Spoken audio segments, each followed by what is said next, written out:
प्रभु कृपा से अवसर मिल जाए, भगवान की कृपा से यदि कोई अवसर हमारे जीवन में प्राप्त हो जाए तो उस अवसर का सदुपयोग करें। और तेरी कृपा बिना नहीं लेते हैं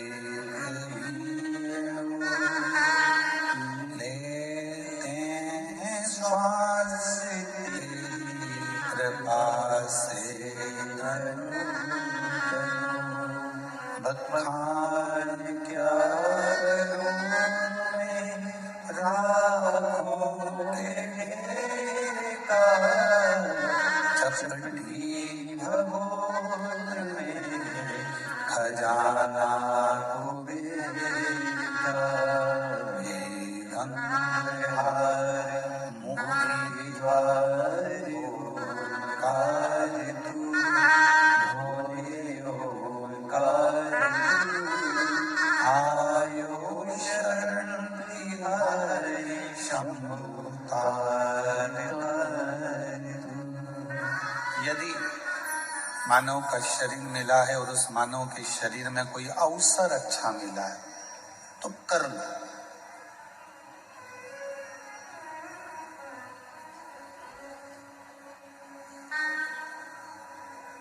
एक ओवर में क्रिकेट का मैच कौन कौन देखता है? हाथ उठाओ जरा। देखते हो सब लोग? एक ओवर में कितनी गेंद डलती है? 6 नहीं, एक ओवर में एक ही गेंद को 6 बार फेंका जाता है। गेंद तो एक ही, गेंद एक है, फेंका कितनी बार गया? 6 बार। क्यों फेंका गया? 6 बार मौका दिया गया कि ये गेंद फेंकी जा रही है, तुम्हें अवसर दिया जा रहा है। अगर एक गेंद बेकार निकल जाए, एक गेंद थोड़ी गड़बड़ निकल जाए, दूसरी गेंद भी अगर गड़बड़ निकल जाए, तो इन 6 गेंद में से कोई एक गेंद ऐसी पकड़ लेना और उसमें ऐसा बेट चलाना कि वो गेंद 6 पर पहुंच जाए या 4 पर पहुंच जाए तो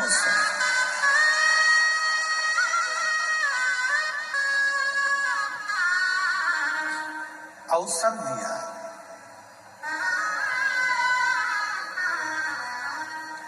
ऐसे ही परमात्मा भी हमको अवसर देते हैं, भगवान भी हमको अवसर प्रदान करते हैं कि तुमको अवसर मिल रहा है। कई लोग कहते हैं गुरुजी हमारे भिलाई में कथा हुई थी, अभी हमने सुनी थी, दया सिंह जी कराए। फिर किसी ने कहा अभी हमारे छत्तीसगढ़ में कथा हुई थी, कच्चे में गांव में हमने जितेंद्र जी जायसवाल जी यहाँ आए हुए हैं, एक बार इनके लिए भी जोरदार ताली बजाएं। बहुत सुंदर कथा आपने वनवासी आदिवासियों के लिए कराई थी, बहुत बहुत साधुवाद। तो अभी कच्चे गांव में कथा हुई, हमने वहां सुना। फिर हमने सुना कि आप दंतेवाड़ा के पास में कथा करने आए हैं, तो वहां कथा कर।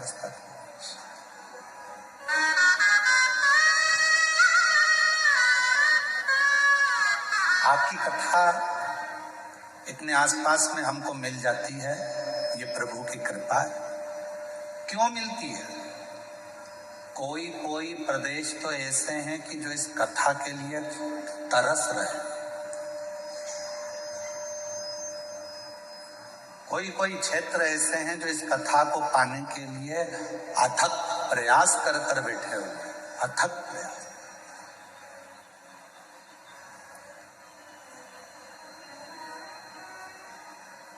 नहीं मिल पाती।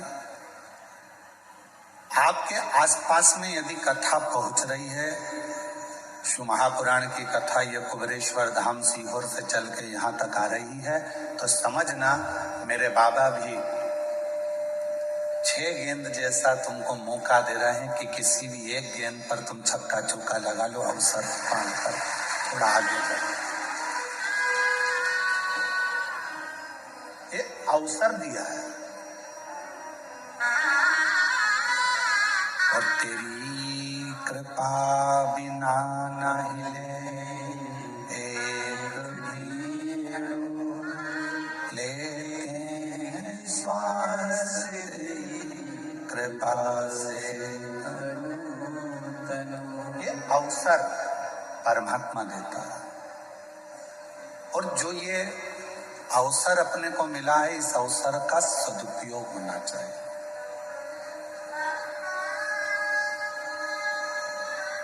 इसका सदुपयोग करिए।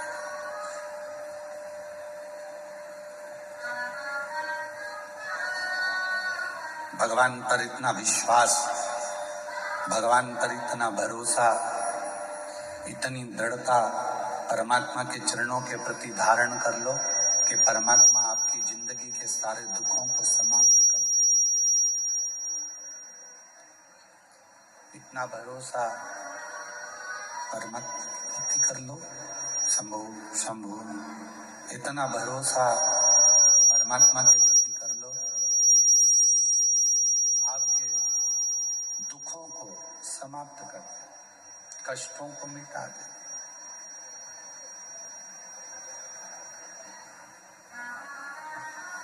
दो लड़ाई हैं,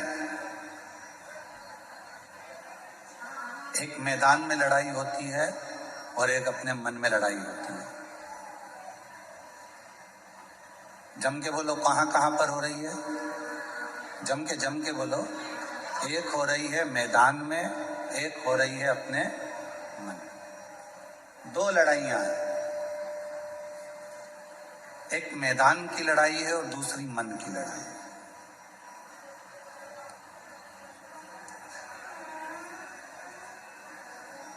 लाखों की संख्या में आप लोग आए हैं। ये 150 एकड़ का ग्राउंड आज बाबा की कृपा से आप लोगों की शिव भक्ति के बल पर पूरा भरा पड़ा हुआ है, पूरा।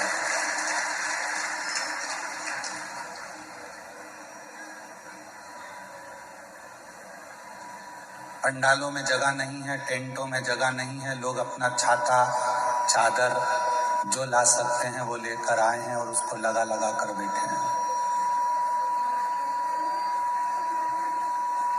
कोई ने तुम्हारे लिए गाड़ी नहीं लगाई है, कोई ने तुम्हारे घर पे जाकर निमंत्रण नहीं दिया, पीला चावल नहीं दिया। उसके बाद भी आप बाबा की कथा में क्यों आए हो? किस लिए आए? आने का केवल एक कारण है कि हमारा बाबा, हमारा भोलेनाथ, हमारा शंभुनाथ, हमारा त्रिकालदर्शी, कैलाशी, अविनाशी शिव हमारी दिल की बात को सुनता है।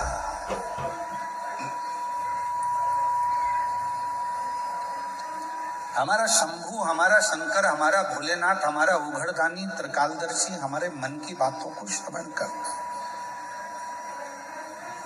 और वो हमारे दुख को समाप्त करता है। मेरी जीजियों, मेरे जीजाओं, मेरी बेटियों, बेटाओं, मेरी बुजुर्ग माँ बाप, एक बात याद रखिएगा, बहुत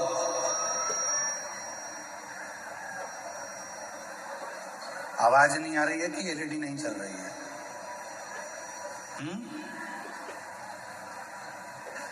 देखिए जरा जी,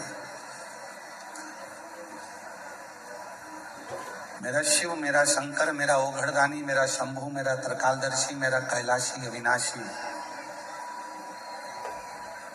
मेरा बाबा विश्वनाथ, मेरा बाबा भोलेनाथ,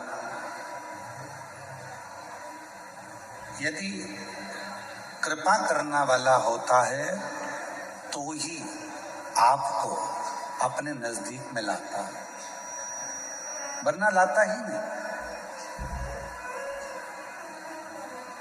बुलाता ही नहीं। दो लड़ाइयां हैं, एक लड़ाई होती है मैदान में, एक लड़ाई होती है अपने मन में। दो लड़ाई। और याद रखिए, मैदान की लड़ाई मान लो हार गए तो भी बाद में जीत सकते हो, पर मन की जो लड़ाई होती है इसमें यदि एक बार हार गए तो फिर जिंदगी भर कभी जीत नहीं सकते, कभी नहीं।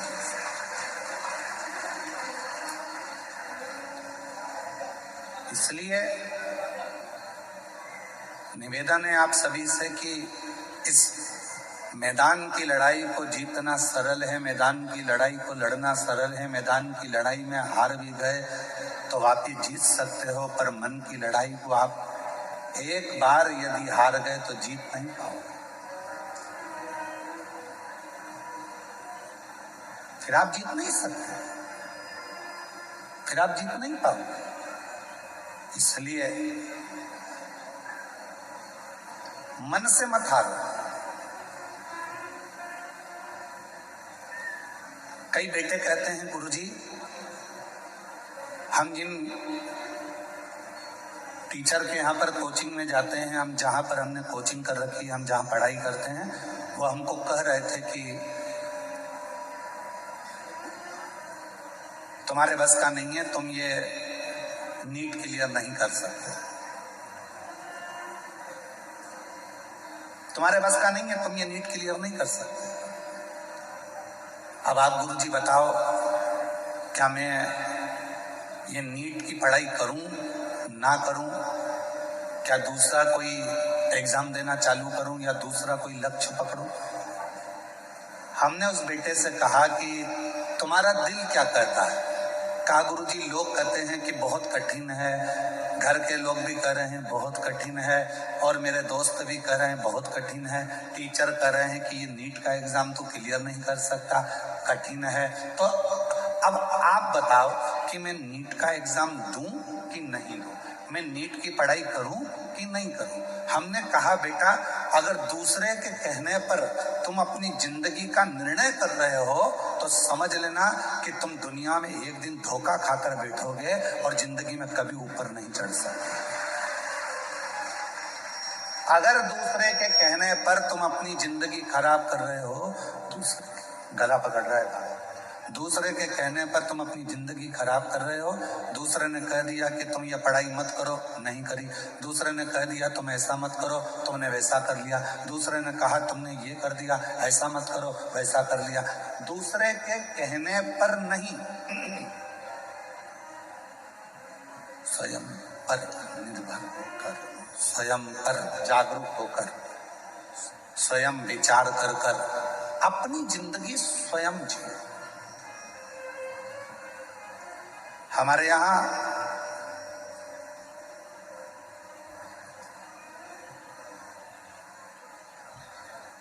भारत के यशस्वी प्रधानमंत्री जी ने कहा है आत्मनिर्भर भारत।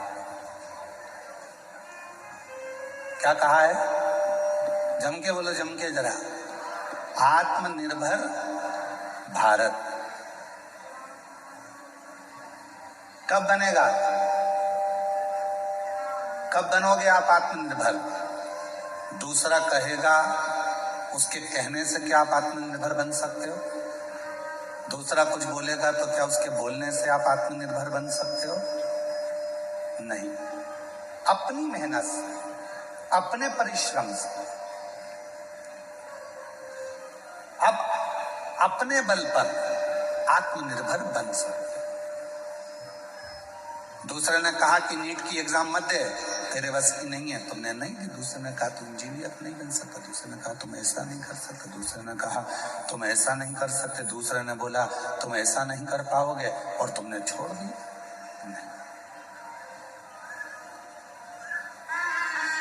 स्वयं को इतना प्रबल करिए, स्वयं को इतना बलवान करिए, स्वयं को इतना जागरूक करिए कि आप उच्च पद तक पहुंच सके।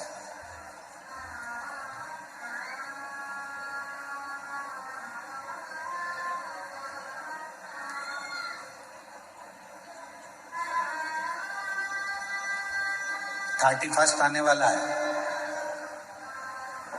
कैलेंडर के हिसाब से 2025 बोलो बोलो जम के जाने वाला है, और कैलेंडर के हिसाब से 2026 जम के तो बोलो आने।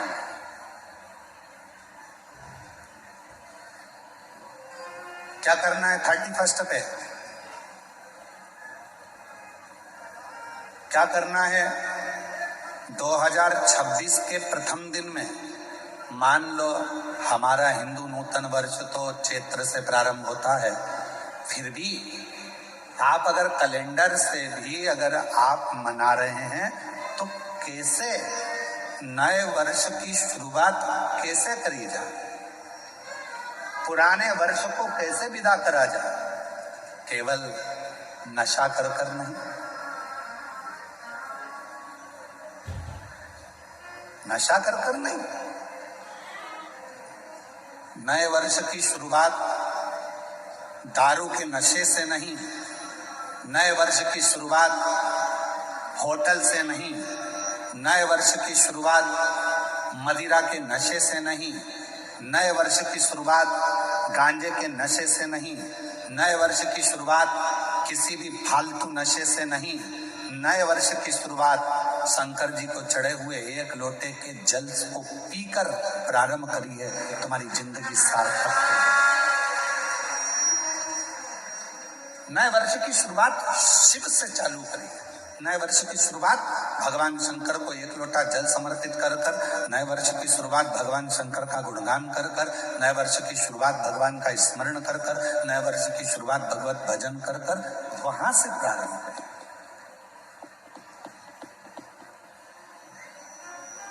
तो नूतन वर्ष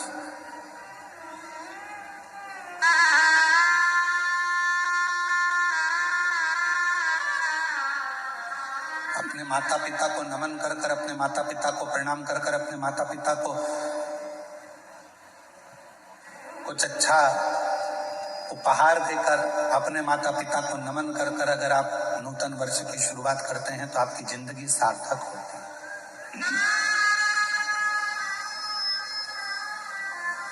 एक संकल्प नए वर्ष से प्रारंभ करो कि अपनी जिंदगी की जितनी भी बुराइयां हैं, अपने जीवन में जितने भी बुराइयां आई हुई हैं, जितनी बुरी आदतें आई हुई हैं, इन सब बुराइयों को, इन बुरी आदतों को हम हटाएंगे। इन बुरी आदतों को, इन बुराइयों को हम अपने पास नहीं रखेंगे, हम इनको हटा।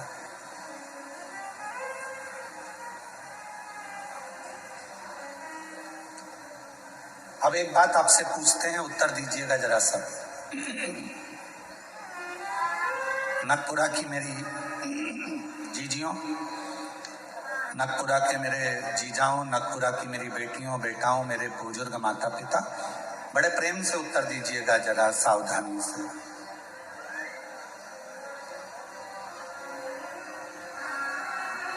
किसी बुरे व्यक्ति से आपका साथ हो गया, कोई बुरा व्यक्ति आपका मित्र हो गया, या कोई बुराई, बुरी आदत आपके अंदर आ गई,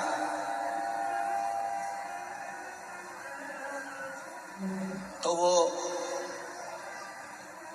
जाएगी कैसे? कैसे उसको विदा कर सकते हो? कैसे उसको हटा सकते हो? बुरी आदत कोई आ गई है, कोई बुरा व्यक्ति आपकी जिंदगी में आ गया, बुरा व्यक्ति का संग आपको मिल गया, या कोई बुरी आदत आपके पास आ गई है, तो उसको हटाओगे कैसे?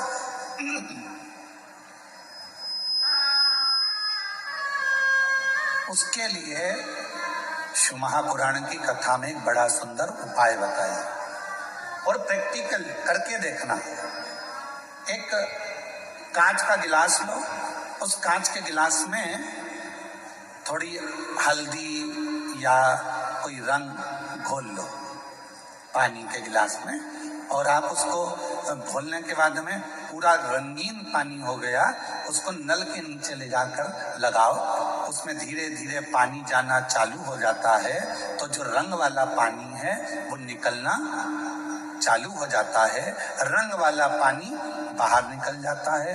धीरे धीरे धीरे धीरे धीरे धीरे धीरे धीरे वो पूरा रंग का जो गिलास है, रंग भरा हुआ जो पानी है, वो पूरा खाली हो जाएगा, और उसमें साफ पानी भरा जाएगा, साफ पानी है। उसके अंदर साफ पानी भरा गया। अब इतना रंग से भरा हुआ गिलास, रंग में भरा हुआ पानी साफ कैसे हो गया? उसमें नया पानी आता गया आता गया आता गया, अच्छा साफ पानी आता गया तो वो रंगीन पानी पूरा की पूरा समाप्त हो गया।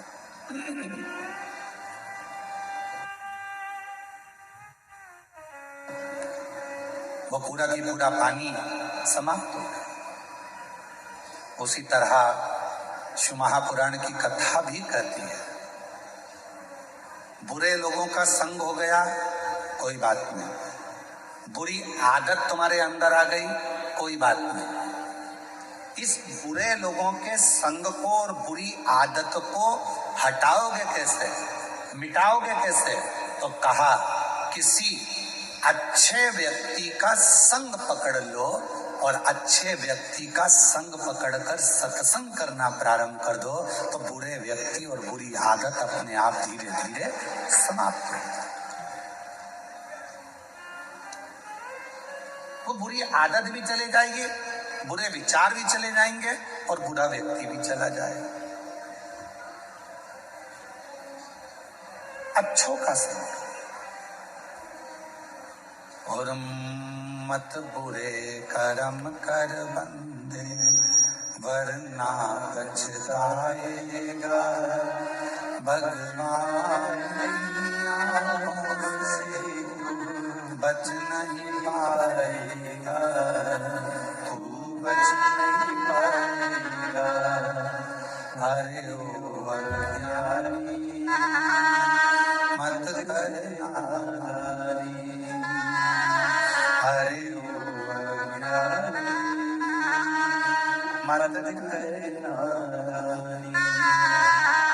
तेरे कर्म का फल भी तू ही पाएगा, जैसा किया तूने तेरे आगे आएगा। मत बुरे कर्म कर बंदे, वरना पछताएगा, भगवान की आंखों से बच नहीं पाएगा, तू बच नहीं पाएगा। अरे ओ अज्ञानी मत करना नारी, अरे ओ अज्ञानी मत करना नारी। अपने कर्म का फल अपने को पाना। कुछ अच्छे लोगों का सानिध्य करिए, कुछ अच्छे लोगों का संग करिए, कुछ अच्छे लोगों का विचार रखिए, शिव महापुराण की कथा निरंतर श्रवण करिए, भगवान शंकर के मंदिर में जाकर एक लोटा जल समर्पित करते रहिए, शिव जी पे चढ़ा हुआ जल का आचमन करते रहिए, भगवान की अविरल भक्ति को धारण करते रहिए। कभी मौका मिल जाए परमार्थ करने का तो परमार्थ में लग जाइए। तो जिंदगी में जितनी बुरी आदतें हैं, जितने बुरे कर्म हैं, या कोई बुरा व्यक्ति भी हमसे लगा हुआ है, तो हमारी अच्छाइयों के आगे वो बुराइयां धीरे धीरे दबती चली जाएगी और वो बुरा व्यक्ति भी चला जाएगा और जीवन में जो बुराइयां हमारे अंदर भरी हैं वो भी चली जाएगी। श्रेष्ठ कर्म, कुछ अच्छा करिए, कुछ अच्छा विचार करिए। एक बड़ी सुंदर कथा है।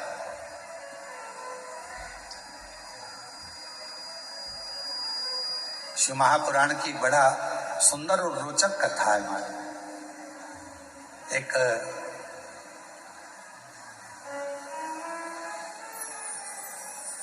दक्षिण प्रदेश में एक नील वर्मा नाम के राजा हुए। थोड़ा सावधानी से सुनिएगा, आज कथा का चतुर्थ दिवस है और आज की कथा हमारे यहाँ कहते हैं कि शिवरात्रि कथा का जो 7 दिन की कथा है तो छठे दिन की शिवरात्रि और 5 दिन की कथा है तो चौथे दिन की शिवरात्रि मानी जाती है महाराज। तो थोड़ा सावधानी पूर्वक कथा का तत्व ग्रहण करिए। बहुत दूर दूर से आए हो, व्यर्थ बातों में, व्यर्थ विचारों में, इधर उधर की बातों में अपने समय को बर्बाद मत करो। आप लोग फ्री में आ गए क्या? यहाँ पैसा लगा कि नहीं लगा? बोलो, जम के बोलो। 25 रुपए, 50 रुपए, 100 रुपए, 200 रुपए तुमने ऑटो के खर्च करे होंगे, डीजल में खर्च करे होंगे, मोटरसाइकिल में खर्च करे होंगे, पेट्रोल डीजल में इतना पैसा लगाकर जब यहाँ पहुंचे हो तो व्यर्थ की बातें सुनने के लिए नहीं पहुंचे। इसलिए बहुत सावधानी से इस कथा में मन को लगाना। अगली बार जब कथा में आओ तो तुम्हारा भी पत्र इस व्यासपीठ पर हो, इस भाव के साथ कथा सुनो, उस भाव के साथ कथा। एक दक्षिण प्रदेश में नील वर्मा नाम के एक राजा हुए। नील वर्मा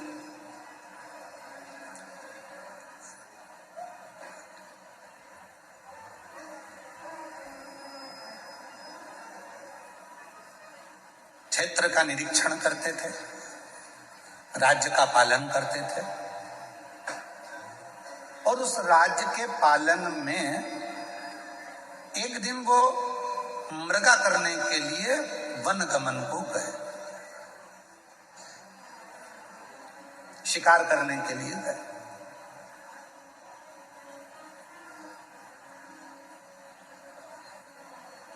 उन्होंने देखा कि मेरे नगर के अंदर बहुत सुंदर सुंदर सरोवर हैं, बहुत सुंदर सुंदर वन क्षेत्र है।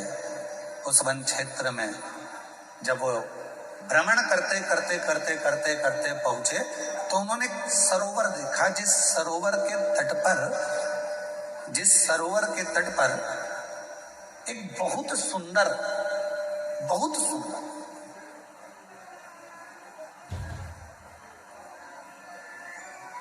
आर्ष पत्नी पद्मावती उस सरोवर के तट पर बैठकर शिव जी के मंदिर में शिव की साधना कर रही, भगवान शंकर की साधना कर रही।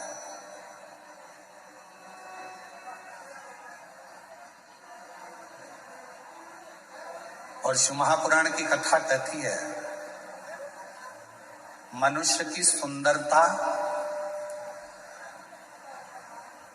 कब सफल है? जब उसके सुंदर मुख से भगवान के मंत्र का या भगवान के नाम का उच्चारण नित्य होता रहे, तो सुंदरता से। मान लो हम भगवान ने हमको काया दी अच्छी, धन दिया अच्छा, शरीर दिया अच्छा, हाथ दिए, पांव दिया, मुख दिया, श्रवण शक्ति दी, नेत्र दिए, नासिका दी, अधर दिए, जिह्वा दी, सब कुछ दिया, खूब अच्छा दिया, और उसका हम सदुपयोग ही ना कर सके तो फिर क्या मतलब? तो एक लाइन बड़ी सुंदर आती है ना महाराज, कि हाथ दिए रे तूने दाता बन के, हाथ दिए तूने दाता बन के, हाथ दिए रे तूने दाता बन के, हाथ दिए तूने दाता बन के, कभी नहीं दान कियो प्रभु जी मैंने अवगुण बहुत कियो, कभी नहीं दान कियो प्रभु जी मैंने अवगुण बहुत कियो, और पाव दिए रे तूने दाता बन के, बोलो बोलो, दिए रे तूने दाता बन के, पाव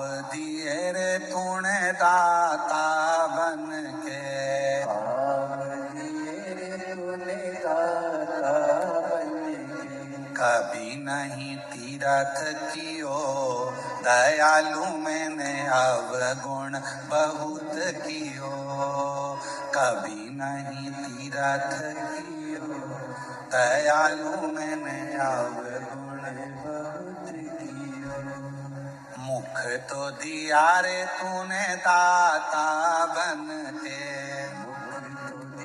सब बोलो सब,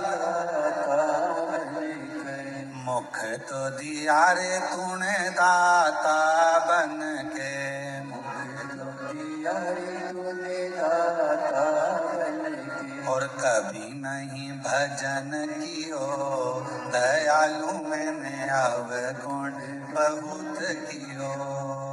कभी नहीं भजन कियो दयालु मैंने अवगुण बहुत कियो। फिर करा क्या संसार सागर में आने के बाद में? तो कहा महाराज एक काम करा। कौन सा काम? कि कोरा कोरा कागज काली काली शाही, कोरा कोरा कागज काली काली शाही, कोरा कोरा कागज काली काली शाही, कोरा कोरा कागज काली काली शाही। और 10 को 20 कियो दयालु मैंने अवगुण बहुत कियो। 10 को 20 कियो दयालु मैंने अवगुण बहुत कियो। इस संसार सागर में आने के बाद हमने करा क्या?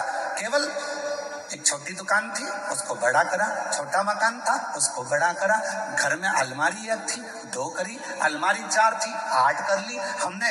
वॉशरूम 1 था, 2 बना लिए हमने। रसोई घर 4 कर लिए हमने। वेयर हाउस बना लिया हमने। प्लाटिंग कर ली हमने। जमीन बना ली हमने। कॉलोनी बना ली हमने। महल बना लिया। इस संसार सागर में आने के बाद हमने करा क्या? एक काम करा।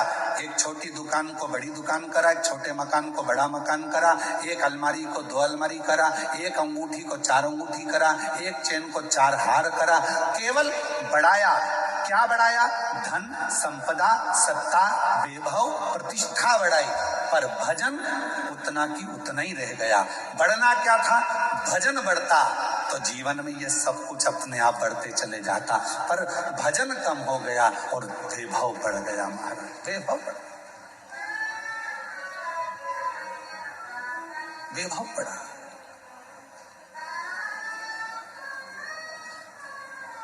नील वर्मा दक्षिण प्रदेश का एक ऐसा राजा,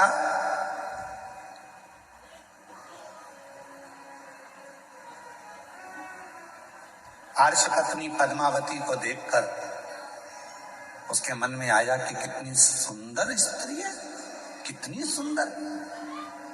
इसकी सुंदरता इतनी इतनी सुंदर। पर कुछ भी हो, इसको तो अब मुझे अपना बनाना है। सुंदरता देखकर आर्षपत्नी को अपना बनाने के लिए नीलवर्मा लग गया। और राजा नीलवर्मा ने उसको बनाने के लिए एक बार जाकर उसके पीछे पीछे पीछे पीछे गया तो मालूम पड़ा ये तो पत्नी है किसी की, फिर भी सुंदर है, मैं इसको अपना बनाऊंगा। राजा ने उसको रोक लिया बीच मार्ग में। बीच मार्ग में रोका और रोककर कहा कि मैं तुम्हें अपना बनाना चाहता हूं। अपने पति को त्याग दो, मेरी बन जाओ। आर्षपत्नी पद्मावती ने हाथ जोड़कर कहा कि मैं अपने पति का सम्मान करती हूँ, आदर करती हूँ, उसको मान सम्मान से मैं परमेश्वर मानती हूँ और मैं आपकी ओर देखना भी पसंद नहीं करती। इतना तो सुनना था। नीलवर्मा राजा को क्रोध आ गया। इतना क्रोध नीलवर्मा राजा को आया, इतना क्रोध आया, इतना क्रोध आया।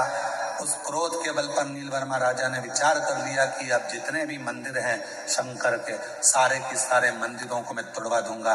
जब शिव ही नहीं रहेगा, पूजन किसकी करेगी? फिर तो मुझे भजेगी, फिर तो मुझे जानेगी।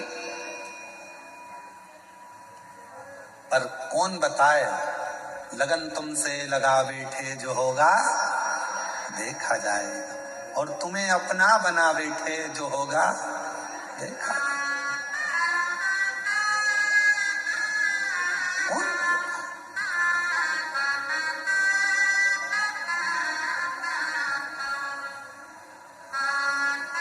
धीरे धीरे करते करते वो दक्षिण प्रदेश का राजा नील वर्मा ने पूरे मंदिर तोड़वा दिए, शिवालय तोड़वा दिए, जितने शंकर जी के ओटले थे, शंकर के मंदिर थे, शंकर के शिवलिंग थे, धीरे धीरे धीरे धीरे धीरे धीरे उसने सब तोड़वा दिया। अब हर्ष पत्नी पद्मावती ने विचार करा कि मंदिर गए, शिव का शिवलिंग चले गया, ओटले चले गए, कोई बात नहीं, जाए तो जाए, जाए तो जाए। कई माताएं कहती हैं गुरुजी हमारे गांव में शंकर जी का मंदिर नहीं है। कई माताएं कहती हैं गुरुजी हमारे गांव में शंकर का ओटला नहीं है। कई माता कहती है हमारे गांव में शंकर का शिवलिंग नहीं है। कई माताएं कहती हैं हम उनसे निवेदन करना चाहेंगे, तुम्हारे गांव में मंदिर नहीं है, कोई बात नहीं, तुम्हारे गांव में शंकर जी का ओटला नहीं है, कोई बात नहीं, तुम्हारे गांव में शंकर का शिवलिंग नहीं है, कोई बात नहीं, आप अपने घर में छोटा सा शिवलिंग रखकर भगवान को जल चढ़ाना प्रारंभ करो। एक ना एक दिन शंकर ऐसी कृपा करेंगे कि तुम्हारे घर के ठीक पास में शंकर अपना मंदिर बनवा कर विराजमान करेंगे। तुम्हारे घर के आसपास में शंकर जी खुद आएंगे, तुम्हें जाने की जरूरत नहीं पड़ेगी, तुम आराधना तो करो। और कई माताएं बैठी होंगी ऐसी, कई माताएं ऐसी बैठी होंगी जो शंकर जी को पानी चढ़ाने के लिए ढूंढती थी, हमारे गांव में शंकर जी आ जाए, हमारे गांव में शिवलिंग हो जाए, हमारे गांव में मंदिर आ जाए, हमारे गांव में कोई मंदिर बन जाए। कई माताएं बैठी होंगी। और आज बाबा ने ऐसी कृपा कर दी, जिस गांव में एक मंदिर नहीं था, बाबा की कृपा से उस कॉलोनी में, उस गांव में भगवान ने खुद आकर विराजमान होकर जल ग्रहण किया। शिव ने स्वयं जल लिया।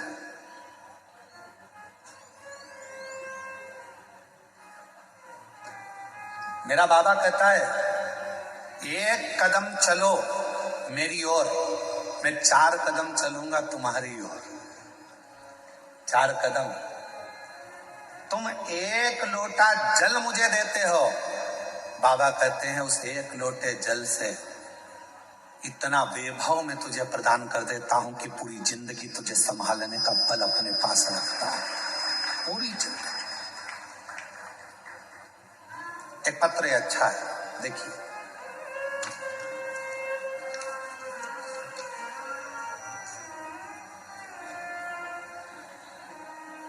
मेरा नाम सुनीति साहू है, पति का नाम श्री युगल किशोर साहू है, ग्राम ओटिया नकपुरा छत्तीसगढ़ के रहवासी हैं।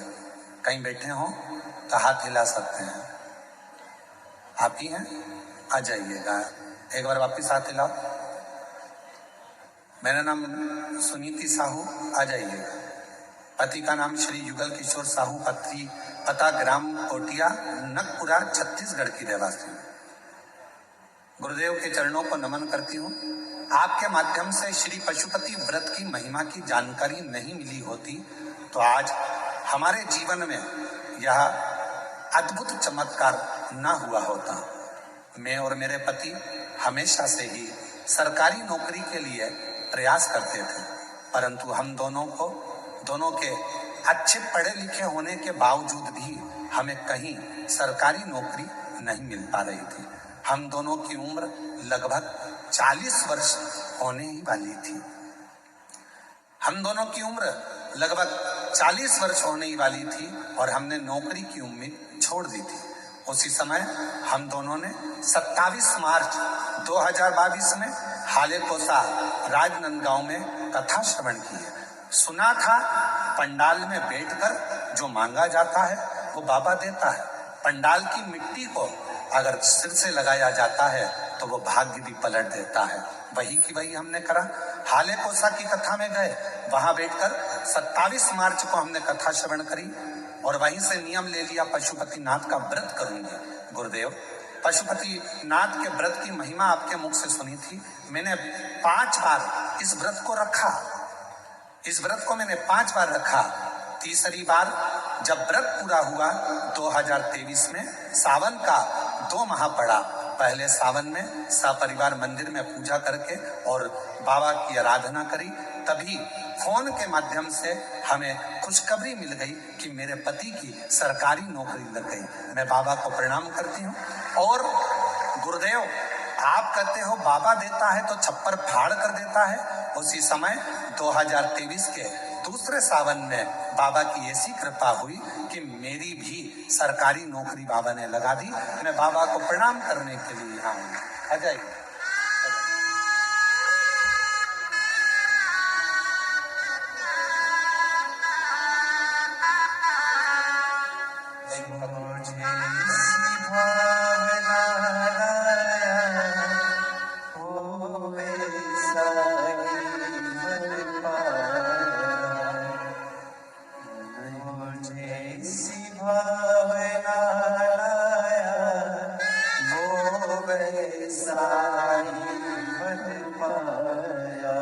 नहीं खाली उसे लौटाया, वो मन ही मन बचाया, और कर दिया माला माल काशी वाले, लुटा दिया भंडार काशी वाले, लुटा दिया भंडार काशी वाले, कर दिया माला काशी वाले। भगवान शिव की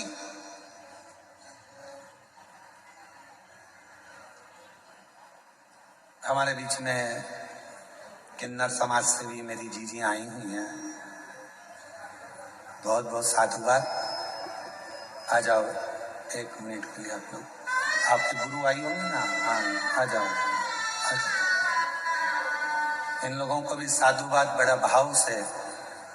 शिव की कृपा से इनका निर्माण और शिव की कृपा से ही इनके ऊपर गया साधु का। जब भी छत्तीसगढ़ में आसपास क्षेत्र में कथा होती है तो इन दीदियों का आना आगमन होता है और बड़े भाव से ये लोग पधारती हैं, हृदय से शिव महापुराण की कथा को श्रवण करती हैं। एक बार जोरदार ताली बजाकर इनके लिए साधुवाद है। साधु शिव तत्व है। प्रसन्नता का विषय होना चाहिए कि आज संपूर्ण देश शिव महापुराण की कथा से लाभान्वित हो रहा है।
शिव क्या ना देवे।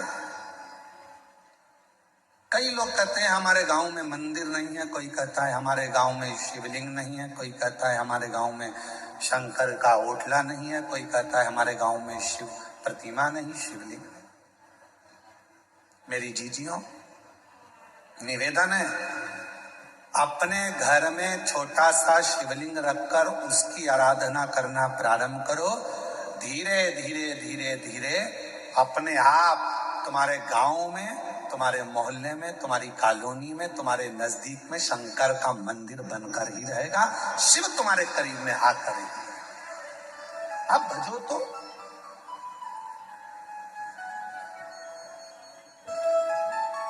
आप स्मरण करो तो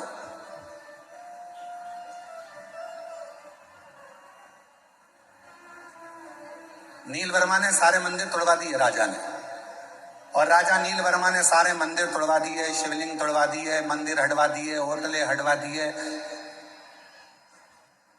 आर्षपत्नी पद्मावती एक कुंड के पास बैठ गई,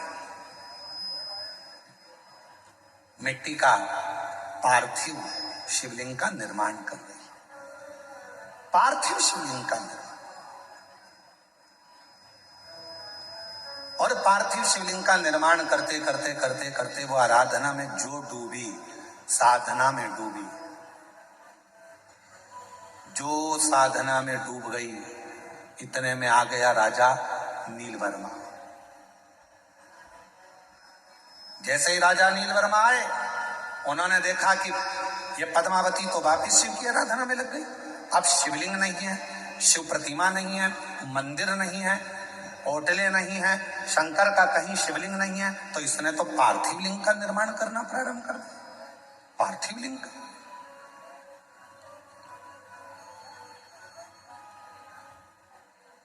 क्या करा जाए? क्रोध आ गया राजा को, और राजा ने उसी समय पर गुस्से में आकर अपने पांव के अंगुष्ठ भाग को तोड़ने के लिए लगाने ही वाला था। इतनी देर में पद्मावती तो भक्ति में डूबी थी, शंकर के भजन में डूबी थी, और उस कुंड में से एक मछली कूद कर बाहर आई, और उस मछली ने राजा नीलवर्मा को खींचकर पानी में लेकर चली गई। पानी में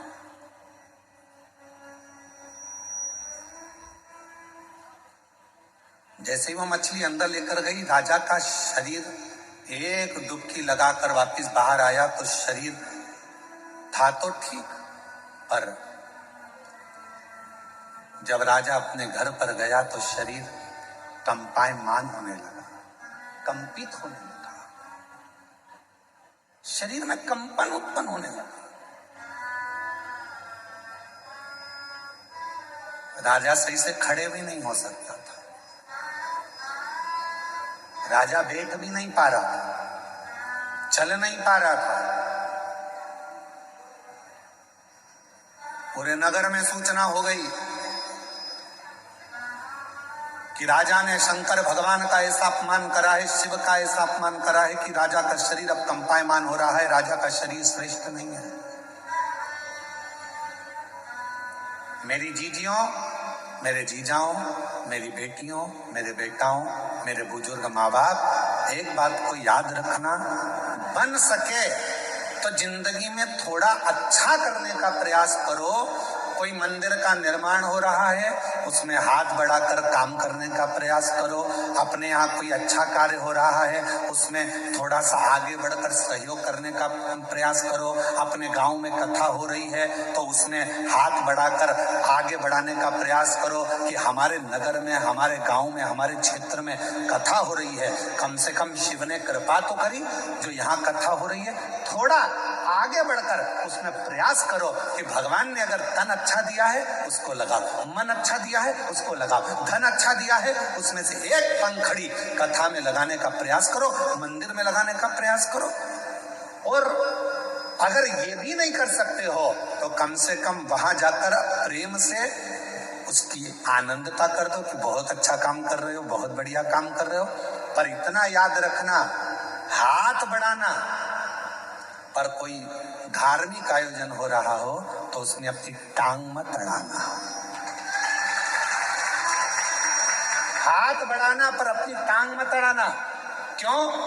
यही टांग, यही पांव एक दिन ऐसा आता है तेरा बुढ़ापा आते आते जो विरोध करता रहता है, शिव जी को क्यों पूजते हो, शंकर को जल क्यों चढ़ाते हो, शिव का भजन क्यों करते हो, शंकर के मंदिर क्यों जाते हो, क्यों शंकर की कथा हो रही है, क्यों हो रही है, क्यों हो रहा है। जो व्यक्ति ज्यादा टांग अड़ाता है एक दिन वो व्यक्ति बुढ़ापा आते आते अपने पांव पर भी खड़ा नहीं रह पाता है, ऐसी बीमारी में ग्रसित हो जाता है कि ना हाथ हिल पाता है ना पांव हिल पाता है। फिर प्रार्थना करता है, लोग तेल की मालिश करें, शरीर को घिसें, डॉक्टरों के पास जाएं, फिर थेरेपी कराएं, शरीर काम नहीं कर रहा। क्यों?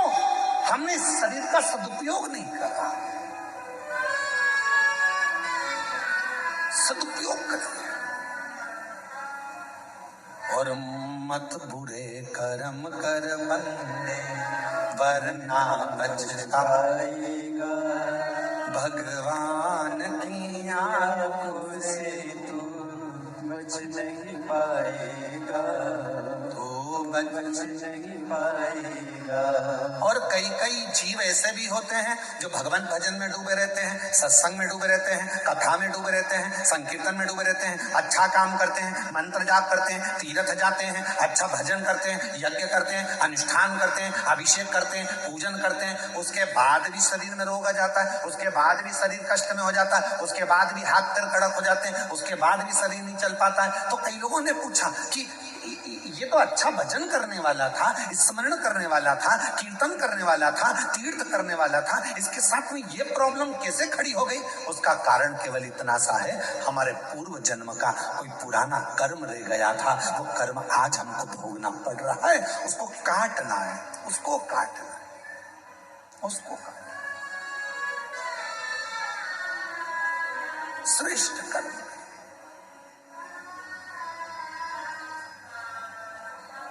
राजा नीलवर्मा शरीर शिथिल, आज धीरे धीरे चलकर राजा नीलवर्मा अर्श पत्नी पद्मावती के पास पहुंच गए। पद्मावती के पास, पद्मावती तो बेटी थी भगवान शंकर की भक्ति में, मंत्र में डूबी हुई थी। वो अखंड मंत्र का जाप करने वाली पद्मावती शिव की अखंड जप माला में डूबी हुई थी। श्री शिवाय नमस्तुभ्यं, श्री शिवाय नमस्तुभ्यं, श्री शिवाय नमस्तुभ्यं, श्री शिवाय नमस्तुभ्यं। पद्मावती अखंड जाप में डूबी हुई थी। राजा नीलवर्मा पहुंच गया और राजा नीलवर्मा ने पद्मावती को देखकर हाथ जोड़कर आज नमन कर कर कहा, मैंने ये शंकर के शिवलिंग को तोड़वाया, मैंने शंकर के मंदिर को तोड़वाया, मैंने शंकर का जो भगवत भजन हो रहा था उसको बंद करवाया, मैंने ये शंकर का जो पार्थिव लिंग का निर्माण तुमने करा था, ये पार्थिव लिंग के निर्माण में मैंने अपना चरण लगाना चाहा। मेरी बुद्धि बेकार हो गई थी, मेरा चित्त बेकार हो गया था, तुम्हारी सुंदरता को देखकर मैं तुम पर इतना आसक्त हो गया था कि मैं कुछ भी नहीं जान पा रहा था और मैंने शिव का अपमान कर दिया, शंकर का अपमान।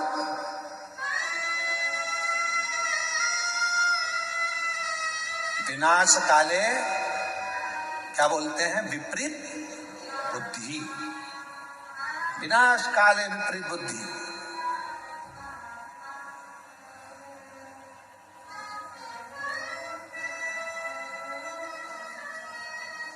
एक कथा सुनाई थी, आप लोगों के स्मरण में है।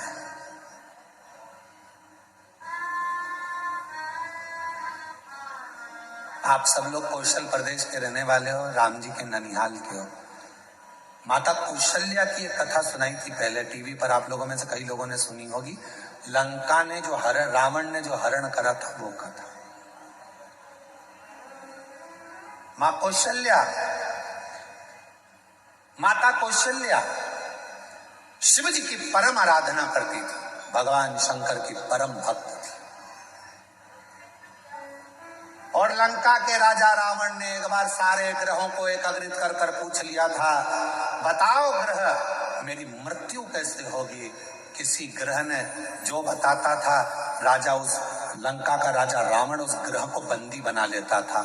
फिर भी रहा नहीं गया, पूछा तो एक ग्रह ने कह दिया कि तुम्हारी मृत्यु का कारण कौशल राज की लड़की कौशल्या, कौशल्या माता के गर्भ से एक बेटा जन्म लेगा, भगवान श्री राम वो तुम्हारी मृत्यु का कारण बनेंगे। तो रावण के हृदय में ये बात खल गई और उसने माता कौशल्या जी को उसी समय पर जाकर कौशल राज की नगरी में, इसी छत्तीसगढ़ की पवित्र धरा पर आकर लंका के राजा रावण ने कहा कौशल राज से कि आप एक निवेदन स्वीकार करो, कौशल्या जी को मुझे दे, विवाह मेरे साथ करो। नहीं, नहीं,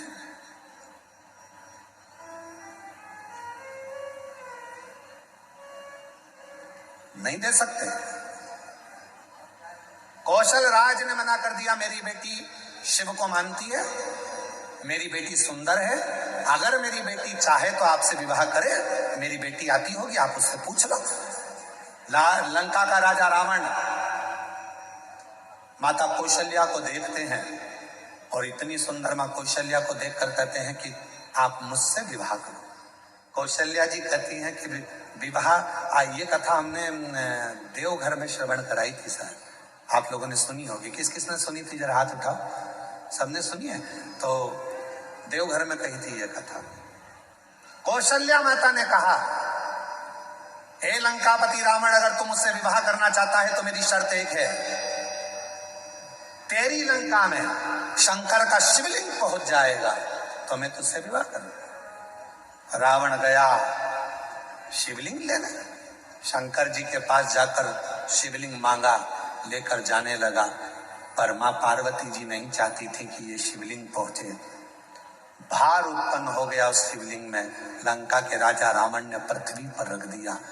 वो शिवलिंग लंका तक नहीं पहुंचा, देवघर में बाबा वैद्यनाथ जी के रूप में पूजित हो गया। पूजित नहीं गया,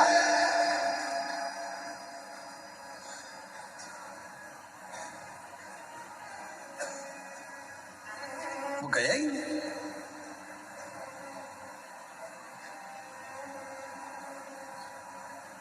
एक बेजूक वाले के हाथ में, कौन था बेजूक वाला? स्वयं गणेश जी महाराज, जिन्होंने उस शिवलिंग को अपने हाथ में लेकर 51 शक्ति पीठ में से जो एक मां सती का हृदय जहां गिरा था, उसी हृदय के मध्य में उस शिवलिंग को रख दिया था। रावण को लगा कि कौशल्या जी के पुत्र के कारण मेरे प्राण छूटेंगे, तो एक काम करता हूं, इस कौशल्या जी को मैं हरण कर कर छुपा कर पेटी में बंद कर कर समुद्र में डाल देता हूं। और एक मछली के मुख में वो पेटी रख दी थी, और मछली की लड़ाई एक बड़े मछुए से हुई, मुख खुला मछली का, पेटी गिर गई, एक टापू पर चली गई। वहीं से दशरथ जी निकल कर जा रहे थे, बंद पेटी को देखा तो खोला, उसमें कौशल्या जी थी। पूछा तुम कैसे आई? सारी कथा सुना दी। वापिस कौशल राज के पास में माता कौशल्या जी को भेजा गया और राजा कौशल राज ने दशरथ जी के साथ कौशल्या जी का विवाह पक्का कर दिया और उनके घर में राम जी का प्रागट्य।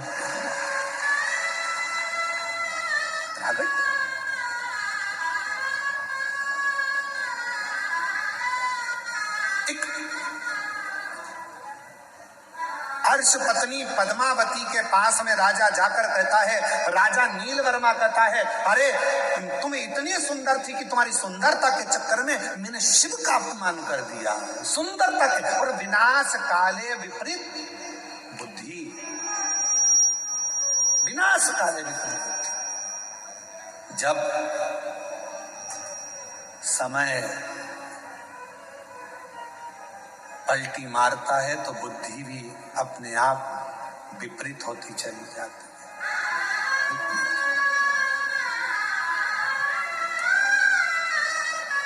मेरी जीजियों,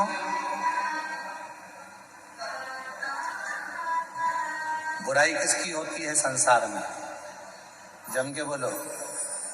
जो बहुत अच्छा होता है। तुम बहुत अच्छी हो, इसलिए तुम्हारी बुराई तुम्हारे घर में भी होगी और मोहल्ले में भी होगी।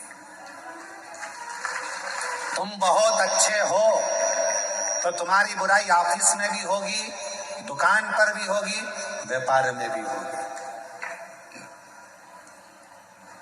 बुराई किसकी होती है? जो अच्छा होता है। अच्छे में से ही बुरा ढूंढा जाता है, बुरे में से कभी कोई बुरा ढूंढता है क्या? अरे बोलो तो जम के नहीं। बुराई जिसके अंदर भरी होगी उसमें से कोई बुराई नहीं ढूंढेगा। तुम कभी भी देखना, बहुत सारे ऐसे पियक्कड़ नशेले रोड के किनारे पड़े रहते हैं, कोई उनके घर में जाके सूचना करता है कि तुम्हारा पति पी के पड़ा है, तुम्हारा बेटा पी कर पड़ा है, मदिरा का पान कर लिया, नशे में पड़ा है? कोई नहीं कहता, सबको मालूम है पीता है, बहुत बेकार है, बहुत गंदा है, कौन जाकर कहेगा? पर कोई अच्छा व्यक्ति, बहुत अच्छा व्यक्ति जब कोई गंदा काम करता है, गलत काम करता है, तो लोग फिर बुराई करना प्रारंभ करते हैं। अच्छे व्यक्ति की बुराई होती है, कभी बुरे व्यक्ति की बुराई नहीं होती, क्योंकि बुरा तो पहले से बुरा, उसमें क्या खास बुराई ढूंढेगा वो? अच्छे में से बुराई ढूंढेगा।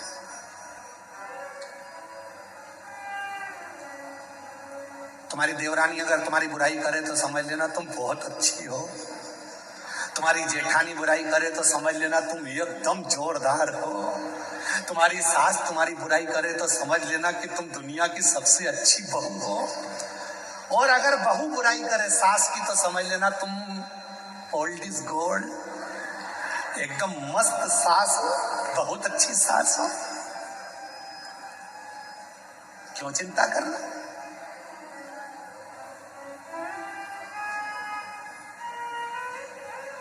क्यों विचार करना? महाराज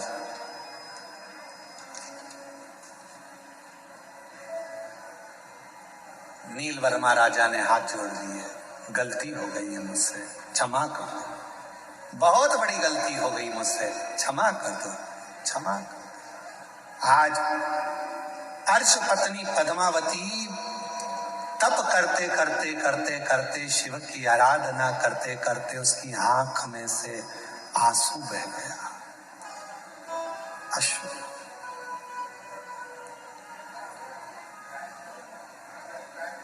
और महादेव तुम्हारे चरणों में मैं तुम्हें मनाने आया। महादेव तुम्हारे चरणों में मैं तुम्हें मनाने आया।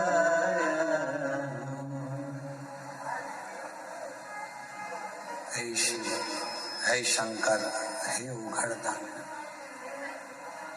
आहूं में हे प्रभु, हे शिव, हे शंकर, महादेव तुम्हारे चरणों में मैं तुम्हें मनाने आया।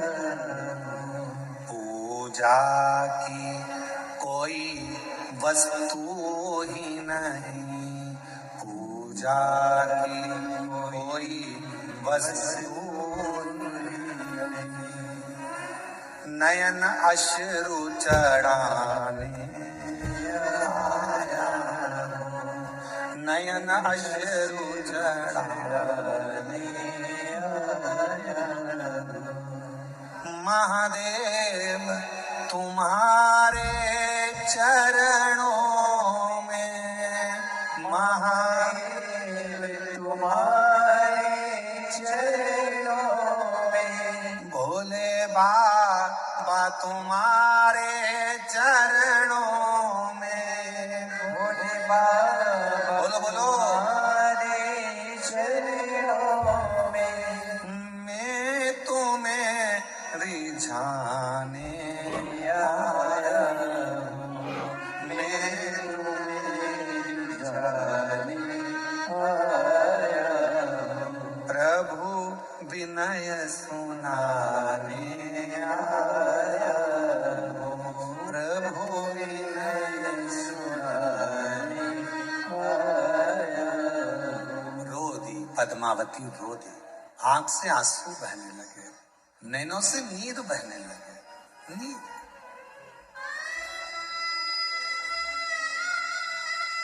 कल वो माता जो जिनके वो खेत में आग लगी थी और आग बुझ गई थी, उसकी आंख में आंसू थे। हमने कहा माइक में बोलो ना तुम्हारा गांव का नाम। मैं कैसे बोलूंगी, मैं नहीं बोलूंगी। इतनी सरलता थी। जिस यूट्यूबर ने वो डाला था, वो भिलाई टाइम्स वाले ने डाला था उसको। एक बार जोरदार ताली बजाओ उनके लिए, बहुत पसंद। अगर आए हो कोई, उनका जो भी भिलाई टाइम्स से जिसने उस माता के लिए डाला था, उसका नाम था गौरव यादव। उसने भी उसको कैच करा था। उसका अगर कहीं बैठे हो, अगर वो यूट्यूबर यहाँ आए हो तो वो आ सकते हैं, हमारी तरफ से उनको आमंत्रण। भिलाई टाइम्स वाले ने वो माता का वीडियो उन्होंने डाला। साधुता है, साधु।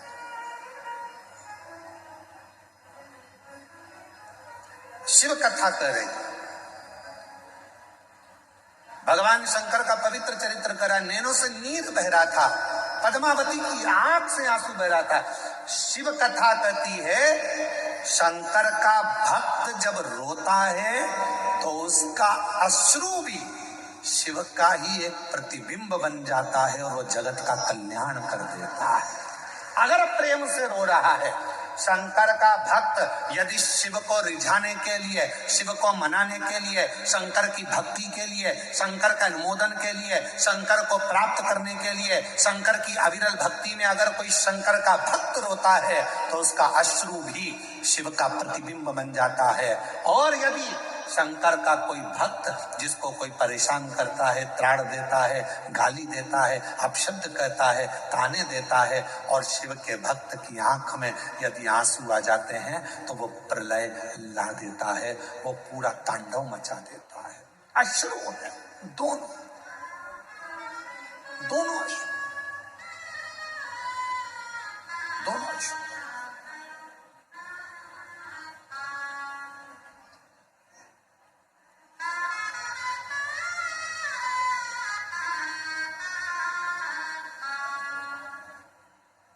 महाराज नील वर्मा ने हाथ जोड़ लिया, क्षमा कर दीजिए, गलती हो गई, बहुत बड़ी गलती हो गई है, क्षमा कर। पद्मावती रो रही थी, आंख में से आंसू एक नीचे गिरा था। इतनी देर में उस अश्रु जो गिरा था, उस अश्रु के गिरते ही कुंड में से आवाज आने लगी। एक सरोवर में से मछली उछली, आवाज लगाई। मछली फिर उछली, आवाज लगाई। मछली फिर उछली, आवाज लगाई। पद्मावती, पद्मावती, हे पद्मावती। पद्मावती तो साधना में डूबी हुई थी, ध्यान नहीं दे पाई। मछली ने फिर आवाज लगाई, पद्मावती, हे पद्मावती। पद्मावती ध्यान नहीं दे पाई, वो भगवत भजन में डूबी हुई थी, भक्ति में डूबी।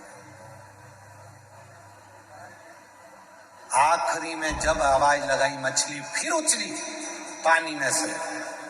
आवाज सुना पद्मावती ने, पद्मावती ने हाथ जोड़कर कहा, कहां से आवाज आ रही है?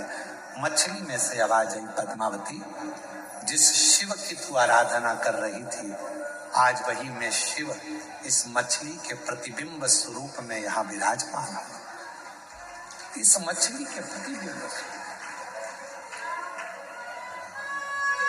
पद्मावती, राजा नील वर्मा से कह दे,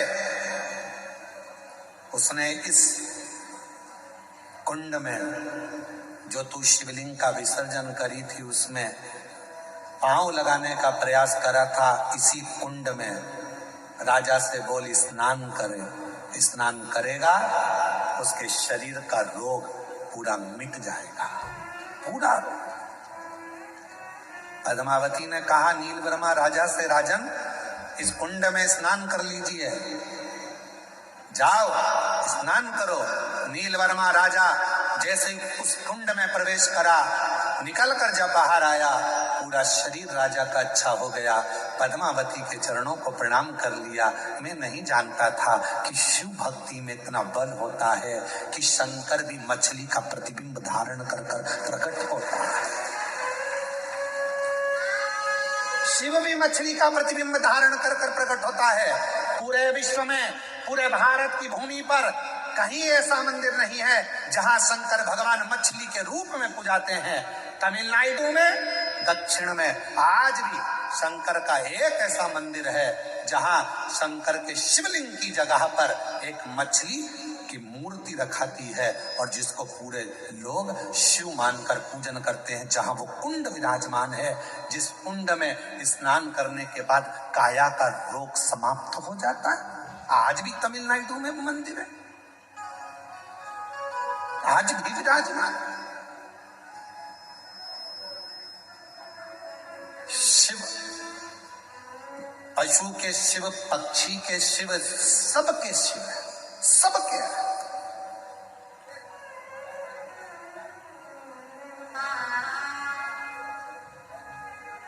एक है शिव, एक है शंकर, एक है भोला। तीन नाम है, तीनों को समझ लीजिए। शिव का मतलब है जो तुम्हारी श्वासों में रमण कर रहा है, जो संसार का पालन करता, संहार करता, सब कुछ वही है, वो शिव है। दूसरा नंबर है शंकर, जो जिसमें प्राण भी नहीं है। मिट्टी, जमीन, पत्थर, सब जिसमें भी प्राण नहीं है वो भी शंकर का प्रतिबिंब है। कंकर शंकर माना जाता है। कंकर। भोला अर्थात जिस पशु में, पक्षी में, जलचर में, थलचर में, वायुचर में, अग्निचर में, सब जीवों में जो सदा विराजमान है वो भोला है, वो शिव है, वो भोला। इसलिए तेरे डमरू की धुन सुन के मैं काशी नगरी आई हूँ। तेरे डमरू की धुन सुन के मैं काशी नगरी आई हूँ। तेरे डमरू की धुन सुन मैं काशी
जी से अपने मन की बात करिए, दिल से प्रार्थना करिए, विनती करिए बाबा को।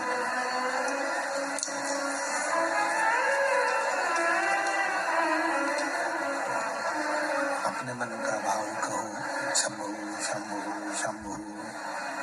अपने मन का भाव देवाधिदेव महादेव से, बाबा से। ये रिटर्न नहीं चल रहे हैं तुम्हारे, ये वाले भगवान शिव से बाबा से प्रार्थना करेंगे। नकपुरा दुर्ग छत्तीसगढ़ में जो कथा 5 दिवसीय चल रही है वो कल विराम हो जाएगी। कल कथा का समय नकपुरा में सुबह 8 बजे से जम के बोलो 11 बजे तक रहेगा। टीवी पर कथा का समय 1 बजे से 4 बजे तक ही रहेगा। ये कथा कल विराम हो जाएगी 21 तारीख को। फिर 24 तारीख से 28 तारीख तक 5 दिवसीय शिव महापुराण की कथा दोपहर में 2 बजे से 5 बजे तक पौधार स्कूल के पास JP infra complex, Hatkesh, Mira road, east Mumbai में शिव महापुराण की कथा रहेगी।